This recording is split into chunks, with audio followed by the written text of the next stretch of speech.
एकादेशमा चाहिँ होइन सर राम र श्याम रहेछन् रे होइन। अनि उनीहरूले चाहिँ के गर्दो रहेछ भन्दा कुखुरा पालन गरेर रहेछन् है। दुइटाले चाहिँ एकदम भारी मात्रामा कुखुरा पाले रहेछन्। त्यहाँबाट एक दिन चाहिँ के भएछ भन्दाखेरि राम र श्याम चाहिँ बसिरहेको थियो अरे रामको घर होइन। गाउँपालिकाबाट चाहिँ मान्छे चाहिँ निरीक्षण गर्न आएछ है। अनि त्यसपछि रामको घरमा बसिरहेको थियो। त्यसपछि पहिला चाहिँ रामलाई सोध्दैछ क्या, ल हजुरले कुखुरा त पाल्नुहुन्छ, कुखुरालाई चाहिँ के दिनुहुन्छ, हजुरले के खुवाउने गर्नुभएको छ भनेछ।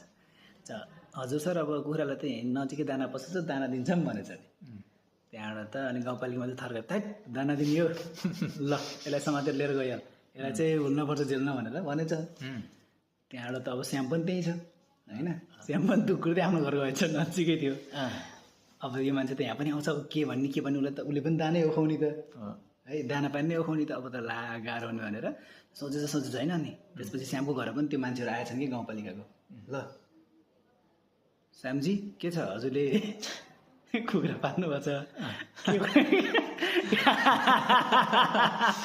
के खुवाउनुहुन्छ कुखुरालाई भनेछ होइन। त्यहाँबाट चाहिँ उसले भनेछ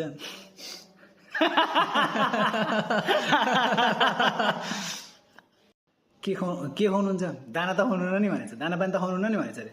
होइन सर दाना त खुवाउनु सर, दाना त बिल्कुल खुवाउनु। के खुवाउनुहुन्छ त्यसो भए, कुखुरा त ठुल्ठुला छन् भनेको। के भनेछ भन्दा होइन सर मैले त मेरो कुखुरा त एकदम जाति छन्, जाति छ है। मैले चाहिँ 5 रुपियाँ दिन्छु, जे मलाई त्यही खान्छ।